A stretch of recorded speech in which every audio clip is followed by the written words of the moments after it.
Las sombrías aventuras de Billy y Mandy ha sido una popular serie animada de Cartoon Network Studio, transmitida desde 2001.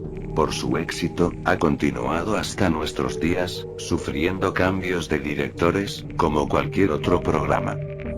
En el año 2006, John Kricfalusi, creador de Ren y Stimpy, tras declararse fan del programa, mandó una carta a Maxwell Atoms, creador del show, para proponerle dirigir un episodio. No obstante, Atoms le mandó una negativa, diciendo que no era él quien seleccionaba al equipo de producción, sino los ejecutivos de Cartoon Network Studio. Sin embargo, ambos se expresaron mutuo aprecio y se prometieron colaborar más adelante en un proyecto juntos. En el verano de 2007, Atoms recibiría una desesperada llamada telefónica de Kricfalusi, quien le explicaba que era urgente que comenzaran a trabajar en esta idea inmediatamente.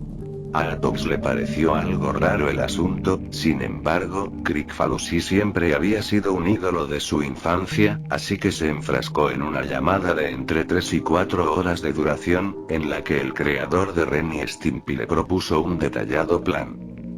Kricfalusi consideraba Billy y Mandy un buen programa no solo por su humor escatológico, sino por contener elementos sobrenaturales y referencias ocultistas, así como a la cultura pop. Pero antes de seguir con esto, hay que preguntarse, ¿quién es John K.? A finales de los 90, John Kricfalusi, un extraño individuo que parece continuamente enojado, pero que responde a las cartas de sus fans a mano y con correos de 5 a 6 páginas, ya había colaborado con Cartoon Network Studio, dirigiendo 4 episodios especiales de El Oso Yogi. Cartoon Network, como todas las demás televisoras especializadas en dibujos animados, conocía la peligrosa trayectoria de Kricfalusi, pero como era una época en que el interés en los dibujos animados iba en descenso, estos aceptaron que John dirigiera estos 4 episodios a regañadientes. Los 4 episodios del Oso Yogi dirigidos por Kricfalusi fueron considerados demasiado perturbadores para los niños. Estaban impregnados de un ambiente que muy difícilmente podía considerarse cómico, las acciones y personalidades de cada personaje parecían erráticas y psicópatas, y contenía temas y contenidos solo adecuados para adultos, homicidios, suicidios y temas sexuales, además de una animación pobre y con escenas parecidas a cada de una pesadilla. Cartoon Network, sin embargo, transmitió los 4 episodios una única ocasión, y con mínima publicidad, en un horario para adultos. Luego de esto, Cartoon Network rompió todo contacto con John K., y no se supo mucho sobre este por un tiempo. Se supo después que tuvo una serie animada de superhéroes llamada The Ripping Friends, que debutó en MTV, y fue cancelada muy pronto por ser en extremo perturbadora. A últimas fechas, se lanzó una nueva serie de Ren y Stimpy, exclusivamente para adultos, que iba aún más allá del humor violento y asqueroso de la serie original, por lo que recibió fuertes críticas. Volviendo a nuestra historia, Maxwell Atoms, el cual conocía todo esto, y sin a día de hoy saber si fue el miedo o el respeto, decidió continuar con el plan de Kricfalusi. 2 semanas después de la llamada, Atoms recibió un paquete sellado con la firma de Kricfalusi. Dentro se encontraba un guión y storyboard planeados por el propio John K., para un nuevo episodio de Billy y Mandy, supuestamente de una nueva serie, llamada simplemente Billy y Mandy: Nightmare on Backyard. Atoms se sintió interesado de inmediato en el guión, y él mismo ha descrito que estaba escrito brillantemente y con gran maestría, y contaba con un humor estupendo. Sin embargo, luego de pasar las primeras 20 páginas, y conforme el tono de la obra se oscurecía, rápidamente cambió de opinión. La historia era demasiado deprimente, incluyendo escenas, hábil y detalladamente descritas, que en opinión de Atoms parecían sacadas del infierno. Asustado, dejó de leer el guión, y en cuanto colocó el paquete fuera de su recámara, el teléfono sonó. Nuevamente era una llamada de Kricfalusi, quien le explicaba que el plan debía continuar y preguntó si había acabado de leer el guión. Helado por la repentina llamada, Atoms mintió diciendo que sí, y Kricfalusi le concertó una cita para dentro de 3 meses, donde le mostraría algo que tenía preparado para comenzar la producción del episodio. El plan de Kricfalusi era el siguiente: producir las animaciones ilegalmente, y a escondidas de los ejecutivos de Cartoon Network. Para esto, había ambientado una oficina en su compañía, Spunk, y designado a un jefe de producción, que serviría como director del episodio. Atoms llegó a las oficinas a fecha antes decidida, y le pareció todo el escenario bastante normal, aunque a su decir, los dibujantes lucían indiferentes o normales pese al extraño episodio que tenían encomendados producir. Kricfalusi, en toda ocasión, no le quitó la mano de encima a Atoms, preguntándole, de forma siniestra y seductora, si le gustaba lo que veía. Nuevamente lleno de miedo, Atoms asintió a todo, temeroso de faltarle al respeto a su colega caricaturista. Según Atoms, su supervisión del episodio duró interminables 30 minutos en que revisó uno a uno los sketches extendidos, que contenían escenas que parecían sacadas de una película snuff, escuchó con sus propios oídos el infartante soundtrack que Kricfalusi mismo había preparado, y en una cabina negra revisó en las computadoras los primeros props de animación coloreada, que parecían horrorosamente vivos e insanamente macabros. El propio Atoms hasta la fecha se pregunta cómo Kricfalusi asignó un presupuesto colosal a una animación que nunca iba a salir al público. Luego de su visita a Spunk, Maxwell Atoms decidió retirarse del programa, y sufrió de insomnio durante aproximadamente 3 meses luego de esta. En sus pesadillas se repetían las animaciones infinitamente, y había desarrollado una paranoia al recibir una nueva llamada de Kricfalusi, por lo que desconectó todos los teléfonos de su casa y pasaba al aire libre tanto tiempo como le era posible. Con la voz temblando, declaraba que no podía creer que una mente humana se hubiera esforzado tanto para producir una pieza tan satánicamente macabra como para desajustarle los tornillos a cualquiera.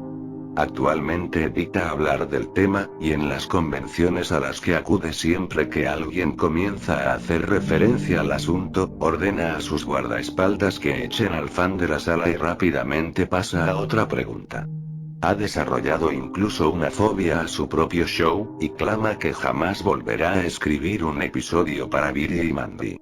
El programa sería cancelado ese mismo año, por motivos de fuerza mayor. Por medio de su Twitter, Kricfalusi anunció a principios de 2009 que tenía preparado para los fans un secreto oscuro que estaba listo y cocinado en su página web, con lo que se dio a entender que el episodio finalmente había concluido su producción. Se dice que el capítulo está escondido en una dirección oculta en el sitio web de Spunk, para evitar que sea encontrado por los ejecutivos de Cartoon Network Studio y evitar una demanda. Si uno llega a encontrar de casualidad tal página, se dice, se encuentra el logotipo del show en letras rojas y un fondo negro, con 2 enlaces en color amarillo brillante. Ordene ahora, y otro que pone, vea el episodio. El primer enlace proporciona instrucciones específicas sobre cómo adquirir el episodio grabado para DVD. Para esto, es necesario acudir a las cercanías de la sede de Spunk y preguntar por cierto negocio fantasma, donde el disco, que es un simple disco virgen grabado, se vende a 50 centavos de dólar. Cuando das clic en vea el episodio, se abre una animación que no cuenta con marcador de tiempo. Al principio, es muy similar a un episodio cualquiera de Billy y Mandy, y cuenta con una carta de título, con el nombre del episodio, I Buried Billy, y a Billy, Mandy y Puro Hueso caminando sobre una calle, en una escena que parodia la portada del disco, Abbey Road. La calidad de dibujo es muy buena, y prácticamente idéntica a la del show de Cartoon Network, pero por alguna razón, la animación corre más lenta de lo normal, lo que proporciona al televidente una extraña sensación. La acción comienza en el pórtico de Billy, donde Puro Hueso, Mandy y Billy discuten sobre el inicio de clases. Las voces de los personajes obviamente no son las de los actores originales. En vez de eso, al parecer se encuentran doblados por John Kricfalusi, y una mujer no identificada. Los diálogos en efecto, son graciosos, pero las expresiones de los personajes y el tono en que dicen las cosas transmiten exactamente lo contrario. Los acentos son demenciales y los personajes hablan como enloquecidos, lo que aunado al ritmo lento en que transcurre la acción, asusta bastante desde los primeros segundos. Luego de eso, 4 figuras cabezonas que parecen caricaturas de los Beatles aparecen cruzando la valla del patio. Estos personajes hablan animadamente, saludando a los televidentes, y caminan de forma similar al Keep on Trucking, mientras una alegre tonada que recuerda a Yellow Submarine, suena de fondo. Los personajes entran al porche y besan la mano de Purrohueso, como mostrándole admiración. Billy y Mandy preguntan algo. Pero, a partir de ese momento, nuestro informante, el cual es quien nos da testimonio sobre el episodio, tenía tan crispados los nervios que decidió apagar el sonido.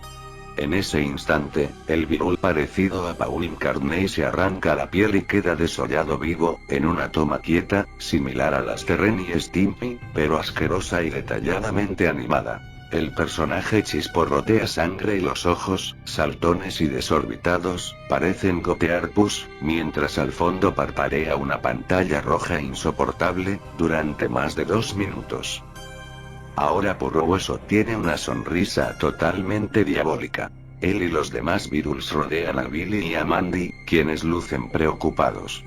Un círculo de fuego surge alrededor, y Purrohueso toma a Billy de forma violenta. Billy parece llorar de terror, y entonces Purrohueso lo desnuda con su hoz y comienza a sodomizarlo con el arma, de una forma totalmente realista, mientras maldice de forma exagerada. Mezclando de forma extraña el humor negro con escenas simplemente diabólicas, la escena dura mucho más de lo soportable, con varios acercamientos violentos en varias ocasiones. Mandy parece dispuesta a pelear, pero los Beatles dicen algo, y el escenario comienza a girar y a convertirse en el mismísimo infierno. Escenas desquiciadas de cadáveres, dibujadas de forma bastante rápida, demonios y escenas de tortura se alternan en la escena. Los Beatles restantes se transforman en bestias mutantes de formas terroríficas. Purrohueso parte a Mandy por la mitad con su guadaña, desnuda el cadáver y la sodomiza una y otra vez, ahora con un rostro de oscuro placer, en medio de escenas parpadeantes, para terminar eyaculando borbotones de sangre de Mandy, mientras el cadáver de esta explota arrojando sus vísceras por todas partes. Nuestro informante no puede contar mucho más después de eso, pues asegura que se encontraba demasiado alarmado, y no recuerda qué hizo para distraerse, o si simplemente cerró los ojos, pero asegura que hay cosas que no quiere recordar del vídeo. Pero parece que luego de eso comienza una especie de escena de aventura, con Billy y Mandy vivos de nuevo, aunque todavía desmembrados y seriamente lesionados, enfrentando a algún tipo de monstruo en el infierno, incluyendo escenas de distintos demonios, muy originalmente diseñados, efectuando varias acciones maniáticamente animadas. La escena corta al negro durante unos 5 segundos, y gradualmente se comienza a encender la luz. El ángulo es de una cámara, estilo intro de James Bond, con manchas digitales cubiertas de sangre, que empieza a enfocar a Purrohueso y los Beatles restantes, en expresiones quietas y muy escalofriantes, posando de una forma similar a la portada del sencillo Yesterday and Today, pero adornados con los restos de los cadáveres de Billy, Mandy y Paul, y con un paisaje infernal de fondo. Las expresiones en esta escena son tremendamente perturbadoras, con Purrohueso y los Beatles imitando las sonrisas aparecidas en el álbum original, pero exageradas al límite de lo asqueroso e inquietante. La escena permanece así durante 1 minuto, y vuelve a cortar. La escena final comienza haciendo un picado sobre el centro de una ciudad. 2 personajes indeterminados, pero que por sus rasgos, parecen ser caricaturas de 2 personas reales, tomando una malteada en un café. Los últimos 3 o 4 minutos del vídeo son tremendamente diferentes al resto del episodio, tratándose de una serie normal, sin ninguna clase de elemento horroroso. La escena es bastante lenta, pero corre a velocidad normal, y consiste simplemente en los dos personajes hablando y hablando, con reacciones variadas, tranquilidad, argumento, preguntas, sanamente cómicas. El televidente volvió a subir el volumen, pero no alcanzó a escuchar gran cosa. Al parecer los personajes discuten sobre caricaturas y hablan citando varias frases de canciones de los escarabajos británicos. La frase final termina con uno de los personajes diciendo: "Y buen Ripper come Stocktown". Entonces la imagen se cierra con un círculo negro, típico de las caricaturas viejas, y aparece la palabra fin, junto a una caricatura súper deforme del Paul despellejado, todavía muy perturbadora, vestido de ángel, sollozando y murmurando algunas cosas. El programa termina, y aparecen algunos créditos, dirigido por John Kricfalusi y Maxwell Atoms, entre otras cosas, finalizando como si de cualquier show se tratara. Finalmente aparece una pantalla roja de advertencia que dice: televidente. El cartoon que acaba de ver ha sido producido contraviniendo las leyes de derechos de autor, su transmisión o posesión está penada por las leyes de Canadá y Estados Unidos, y luego un pantallazo de aproximadamente 2 segundos de duración, con el logo de Spunk y un lema que dice: "Help to spread the word". En cuanto el vídeo termina, el navegador de internet se cierra automáticamente, y cuando vuelves a abrir las pestañas no se reabren. Si revisas historial e intentas abrir la página, te marca error. Se dice que esta página cambia de dirección cada vez que alguien accede a ella. Además del reproductor, la página contiene también un marcador de visitantes, que para el momento en el que nuestro informante vio el vídeo solamente era de 2. Además, la misma contiene varios malwares capaces de arruinar la seguridad de tu computadora. A su vez, hay quien dice que esta página puede aparecer al azar mientras revisas cualquier parte del sitio web de Spunk. Maxwell Atoms teme cualquier nueva llamada de Kricfalusi, se ha mudado de casa y cambiado de número telefónico, pues asegura que el creador de Ren y Stimpy no tenía proyectado un solo capítulo de Billy y Mandy, Nightmare on Backyard, sino que tenía planeado producir 6 capítulos completos.